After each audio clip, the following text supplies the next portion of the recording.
നടി ഹണി റോസിന്റെ പരാതിയിൽ കസ്റ്റഡിയിലെടുത്ത ബോബി ചെമ്മണ്ണൂരിനെ ഉടൻ കൊച്ചിയിലെത്തിക്കും. എറണാകുളം സെൻട്രൽ പോലീസ് സംഘം ബോബി ചെമ്മണ്ണൂരിനെ വയനാട്ടിലെ എസ്റ്റേറ്റിൽ നിന്ന് കാർ വളഞ്ഞാണ് കസ്റ്റഡിയിലെടുത്തത്.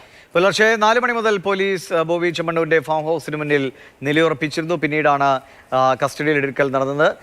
രാഗിൻ വിവരങ്ങളുമായുണ്ട്.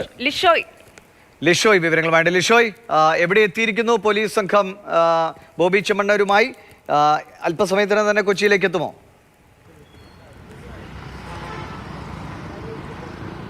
ദിവിഷേ, ഈ തൃശ്ശൂർ പാലിയേക്കര ടോൾ പ്ലാസയിലാണ് ഞാനിപ്പോൾ ഉള്ളത്. ഇവിടേക്കും ഇതുവരേക്കും പോലീസ് സംഘം എത്തിയിട്ടില്ല. തൃശ്ശൂർ പിന്നിട്ടു എന്നുള്ളതാണ് നമുക്കിപ്പോൾ ഒടുവിൽ അറിയാൻ കഴിഞ്ഞത്. അല്പസമയത്തിനകം തന്നെ പാലിയേക്കര ടോൾ പ്ലാസ കടന്ന് ഈ കൊച്ചിയിലേക്കുള്ള യാത്ര തുടരുമെന്നാണ് അറിയാൻ കഴിഞ്ഞത്. എന്തായാലും അങ്ങനെയാണെങ്കിൽ ഏകദേശം ഒരു മണിക്കൂർ 1.5 മണിക്കൂറിനകമാണ് കൊച്ചിയിലേക്ക് എത്താനുള്ള ഒരു സമയം എന്ന് പറയുന്നത്. എന്തായാലും അതിനുവേണ്ടി ഇവിടെ ടോൾ പ്ലാസയിൽ നേരത്തെ തന്നെ ഈ പോലീസ് വാഹനം കടത്തിവിടുന്നതിന് വേണ്ടിയുള്ള ഒരു ക്രമീകരണം ഒരുക്കിയിട്ടുണ്ട്. പക്ഷേ അതിന് ഇവർക്ക് യാതൊരു വിധത്തിലും ഇത്തരത്തിൽ ഒരു അറിയിപ്പുകളോ ഒന്നും തന്നെ ലഭിച്ചിട്ടില്ല. എന്തായാലും അല്പസമയത്തിനകം തന്നെ ഈ വാഹനം ഇങ്ങോട്ടേക്ക് എത്തുമെന്നുള്ളത് മാത്രമാണ് ഇവിടുത്തെ അറിയാൻ കഴിഞ്ഞത്. എന്തായാലും ഇവിടുത്തെ പരിസരത്തുള്ള പോലീസ് ഉദ്യോഗസ്ഥർക്കൊന്നും തന്നെ ഇതുമായി ബന്ധപ്പെട്ട് എപ്പോഴെത്തുമെന്നുള്ള വിവരമൊന്നും തന്നെ എന്തായാലും നൽകിയിട്ടില്ല. ഈ നടിയെ അപമാനിച്ചതുമായി ബന്ധപ്പെട്ട കേസുമായി ബന്ധപ്പെട്ട് ആണ് ഈ ബോബി ചെമ്മണ്ണൂരിനെ അറസ്റ്റ് ചെയ്തിരിക്കുന്നത്. എന്തായാലും അതിൽ ശക്തമായ നിയമ നടപടിയുമായി മുന്നോട്ട് പോകുമ്പോൾ ഈ ബോബി ചെമ്മണ്ണൂരിനെ അറസ്റ്റ് ചെയ്തുകൊണ്ടുള്ള വാഹനം എന്തായാലും അല്പസമയത്തിനകം പാലിയേക്കര ടോൾ പ്ലാസയിൽ എത്തും. ലിഷോയാണ് വിവരങ്ങൾ നൽകിക്കൊണ്ടിരിക്കുന്നത്. തൃശ്ശൂർ പിന്നിട്ടിരിക്കുന്നു ബോബി ചെമ്മണ്ണൂരുമായുള്ള പോലീസ് സംഘമെന്നാണ് മനസ്സിലാക്കുന്നത്. അങ്ങനെയെങ്കിൽ ഒരു 6:30 കൊച്ചിയിലേക്ക് എത്തും. തുടർന്ന് മറ്റ് നടപടികളിലേക്ക് പോലീസ് കടക്കും. 24 മണിക്കൂറിനകം തന്നെ ഹണി റോസ് പരാതി നൽകി നേരിട്ട് പോലീസ് സ്റ്റേഷനിലെത്തി മൊഴി നൽകിയ ശേഷം 24 മണിക്കൂറിനകം തന്നെ പോലീസ് നടപടികളിലേക്ക് കടന്നുവെന്നത് ഏറ്റവും പ്രധാനപ്പെട്ട കാര്യമാണ്.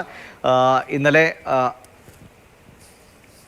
തീർച്ചയായും അത് തന്നെയാണ് ദിവിഷ. അതിവേഗം പോലീസ് ഒരു നടപടികളിലേക്കൊക്കെ നീങ്ങി എന്നത് തന്നെയാണ്. ഇങ്ങനെ ഒരു പരാതി കൊടുക്കുമ്പോൾ നമുക്കറിയാം, ഇത്തരത്തിൽ ദ്വയാർത്ഥ പ്രയോഗങ്ങൾ ബോബി ചെമ്മണ്ണൂരിന്റെ നമ്മൾ തന്നെ പലപ്പോഴും പല വേദികളിലും ഇത്തരത്തിലുള്ള പ്രയോഗങ്ങൾ നടത്തിയത് നമ്മൾ കണ്ടിട്ടുണ്ട്. അതുപോലെ തന്നെ സൈബർ ഇടങ്ങളിൽ ഹണി റോസ് നേരിട്ട ആക്രമണങ്ങളൊക്കെ കണ്ടതാണ്. അതിനെതിരെ പ്രതികരിക്കാൻ ഹണി റോസ് തയ്യാറായി എന്നതാണ് പ്രധാനപ്പെട്ട കാര്യം. അങ്ങനെ ഒരു പരാതി നൽകിയപ്പോൾ അതിൽ അതിവേഗം തന്നെ പോലീസ് ഒരു നടപടി എടുത്തു എന്നതും മികച്ച കാര്യം തന്നെയാണ്. ഫെഫ്കയും WCCയും ഒക്കെ ഹണി റോസിന് പിന്തുണ വ്യക്തമാക്കിക്കൊണ്ട് രംഗത്ത് വന്നിട്ടുണ്ട്. എന്തായാലും ഇത് ഹണി റോസിന് മാത്രം വിഷയമല്ല. കേരളത്തിൽ ഉടനീളം ആൺപെൺ ഭേദമില്ലാതെ തന്നെ നടക്കുന്ന സൈബർ അതിക്രമങ്ങളുണ്ട്. പല വിധത്തിൽ പല രീതിയിൽ.